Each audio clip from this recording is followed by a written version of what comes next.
Prof, mungkin kalau dalam konteks hilirisasi batu bara, mungkin orang mengenalnya Bukit Asam ini hanya DME ya. Iya.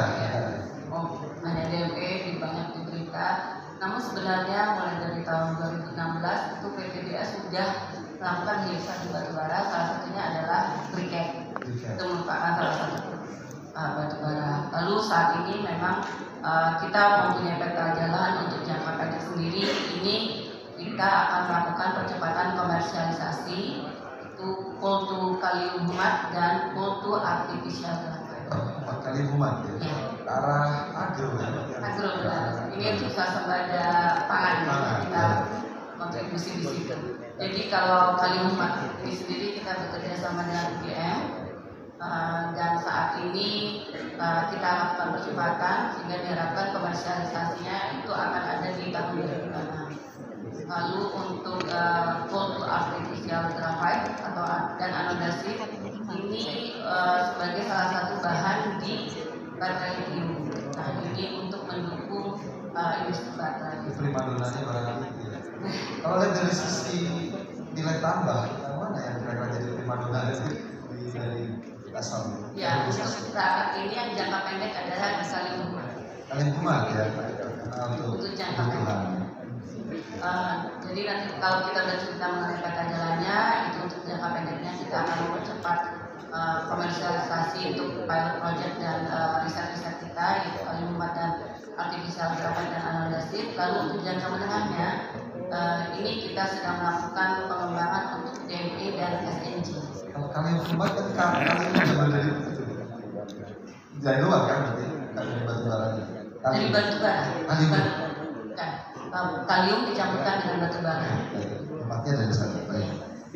Kalau peta jalannya berarti sudah ya, kalau dan kisaran cukup banyak. Jangka menengahnya. Jangka menengahnya benar. Ya. Panjangnya sekalian juga nanti. Karena itu DME yang ganti orang. Itu dia. Ya. Jadi kalau untuk jangka menengahnya sendiri ini kita ada pengembangan DME dan SNG. Ini yang sudah diketahui bersama bahwa untuk DME ini Bukit Asam bekerja sama dengan Pertamina. Saat ini juga kita sedang melakukan optimasi untuk kelayakan ekonominya. Kita juga selalu berkoordinasi dengan stakeholder baik itu dari Satgas Hilirisasi juga, ESDM juga. Nah lalu untuk yang lebih berpotensi lagi adalah coal to SNG. Coal to SNG ini adalah sebagai alternatif energi gas. Itu kita bekerja sama dengan PGN. Saat ini kita sedang melakukan feasibility study. Ini untuk jangka menengah diharapkan di tahun 2030 sampai 2032 ini sudah komersial. Apakah mereka tadi disebut kerjasama itu off taker gitu ya?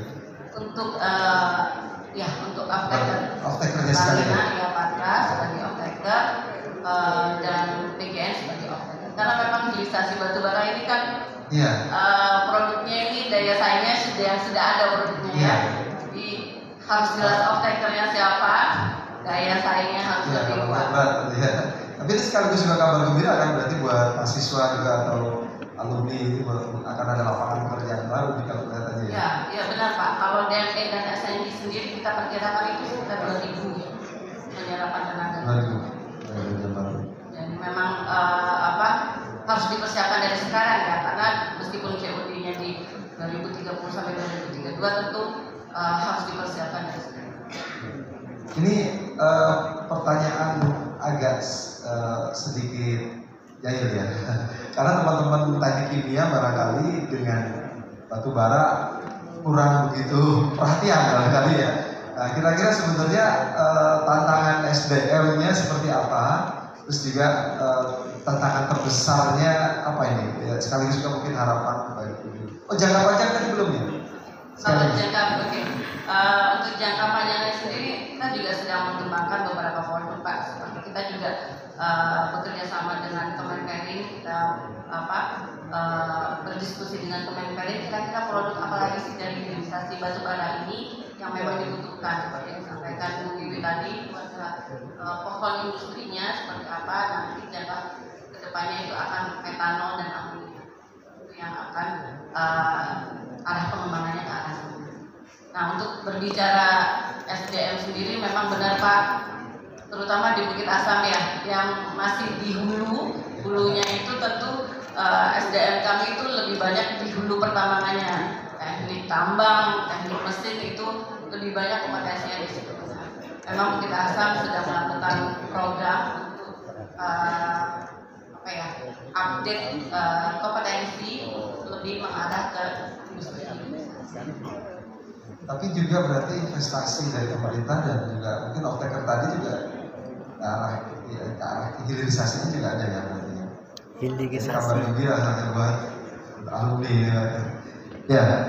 Masih ada lagi yang ingin disampaikan mengenai transformasinya untuk ya, tentunya dengan adanya hilirisasi batubara ini bukan hanya akan memberikan Bukit Asam bukan hanya akan memberikan kontribusi lebih besar dalam sektor ketahanan pangan dan juga energi, tetapi juga merupakan kendaraan untuk Bukit Asam untuk transformasi dari perusahaan tambang batubara menjadi perusahaan energi, dan tentunya juga diharapkan akan mendukung